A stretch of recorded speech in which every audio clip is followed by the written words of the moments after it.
Good afternoon. You're watching BBC London News. I'm Alice Solfield. Several people have suffered minor injuries after fleeing a rush-hour London Overground train in Dalston this morning. Passengers described scenes of sheer terror and panic and said they were forced to jump on the tracks after a workman's drill overheated and began smoking. Our transport correspondent Tom Edwards has the story. You can hear the anxiety from commuters. This is the aftermath at Dalston Kingsland Overground station at just after 7:10 this morning in the peak of rush hour. Just moments before, passengers had stopped the train, opened the doors, and many had fled the carriages after seeing smoke. Calm down. Well, we just need to get people moving. Those on board spoke of terror and panic. In the rush, a number of passengers were injured. This man has a head wound. Others suffered minor injuries. We're allowed on the train? The fire service says a workman travelling on the train was carrying a drill which overheated and started smoking. At the TfL board meeting this morning, it said it will look at publicising evacuation procedures more. There is no question that the police see this as being anything suspicious. It's seen as being, unfortunately, a faulty drill battery. I think we will. I've been discussing it already with the Deputy Mayor this morning, and we've just been talking about whether we might do more about upping the advice for passengers if they were to face sort of similar type of events in the future in terms of the best way to safely evacuate train carriages in that eventuality. 4 of those with minor injuries were taken to hospital and a routine investigation is now underway. Tom Edwards, BBC London News.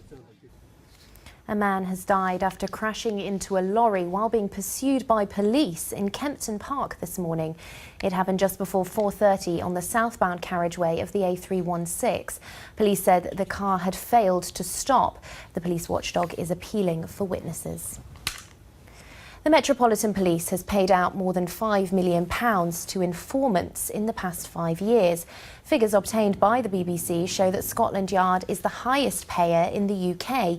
Police chiefs insist using informants is worthwhile and cost-effective, but a former officer told us it doesn't help catch high-level criminals. Now, HS2, the Northern Line tube extension and the Thames Tideway tunnel. Major infrastructure projects that are fuelling a building boom in the capital. A report out today has found that the construction sector here is actually set to grow by nearly 60% over the next 3 years. But with a large number of workers coming from the European Union, there's uncertainty over how Brexit could affect the capital's ability to get this work done. Alex Bushell has more. Well, yes, you join me on site here at this construction site. It's in the Nine Elms area. It's a construction site by Fabrica Mount Anvil. About 470 homes are being built here. 40% of them are affordable. It shows you that there is still optimism in the construction sector. Someone who's equally optimistic is Connor, one of the graduates here. Let's have a quick walk as we have a look around the site. Connor, you are a graduate. Why are you optimistic that the construction sector is the industry for you when there has been so much doom and gloom? Well, I believe if more people follow Mount Anvil's path of investing in young people with the Skills Academy and being proactive and not waiting for the uncertainties, then I think the future will be really good. OK, well, I'll leave you to go back to work, Connor. On terms of uncertainty, there is nothing more uncertain than the effects of Brexit. Let's speak now to an industry expert, Gillian. Brexit was sold to us by many as being really economically difficult for the construction sector. It's not the case. At the moment, construction is holding up very well despite the uncertainty of Brexit. We're going to expect to see 2.4% growth in each of the next 5 years. Things like the Thames Tideway Tunnel, High Speed 2, and also housing projects like this one are really holding up the forecasts. There are still, though, risks, aren't there? And I'm thinking in particular about the workforce here. 70% of the workers here on site, I'm told by the foreman, are from EU countries, non-British. So there could be problems down the line.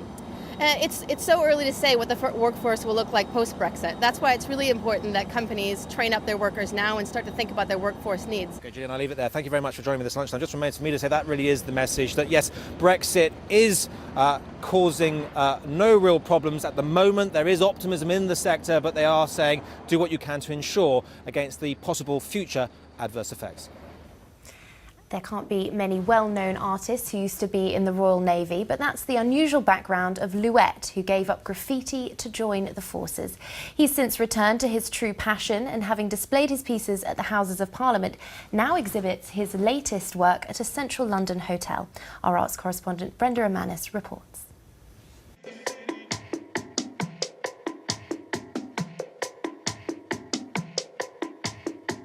Away from the traditional white gallery walls and taking residence in a retro-inspired contemporary Mayfair hotel, pop artist Louet exhibits his latest work entitled Post-Urban Glamour. Quite a coup having the liberty of a really plush hotel to exhibit your work. Yeah, no, it's great. I mean, it comes down to being able to show your work in lots of different places, and to be able to show it in 45 is great. But yeah, it just sort of takes you out of your kind of comfort gallery zone as well, to be able to show artwork in different settings. Since his first foray into the commercial art world 5 years ago, the artist, whose real name is Kieran Robinson, has made a name for himself with his unique signature fusion of pop and street art. Before committing to your art, you spent a significant time in the Navy. How did that influence your work? It did have a big impact. I think being exposed to all these different kind of cultures and things as well has really kind of influenced my work. And also, I think, you know, having that kind of military work ethic has helped me as well, because it's, you know, people liked the idea of it being quite a bohemian lifestyle as an artist, but actually it's quite a lot of hard work. So I'm in the studio and I've got my set times and things like that. This show at 45 Park Lane is a culmination of the artist's most innovative pieces. It's his ambition to showcase his work in eclectic spaces, and he's exhibited at the Houses of Parliament. Louet is also involved in a community project with residents and young people on the Angeltown estate in Brixton. I grew up in not a dissimilar kind of environment, so I thought there might be a bit of commonality between me and where I've come from to some of the kids that were in the estate. And yeah, we just sort of we set up a big workshop, and we went through some of the techniques and sort of shared some ideas and things and how I've got from A to B within my career. So from Parliament to Park Lane with Brixton in between, where else would this pop artist like to pop up in the capital? Tough question. Ooh, where would be good? Tate Modern would be pretty cool, right? But yeah, I mean, again, it comes down to that mixture. I like to be able to show in lots of different places, so just a good myriad of different things I think I'd be happy with. Brenda Amanis, BBC London News.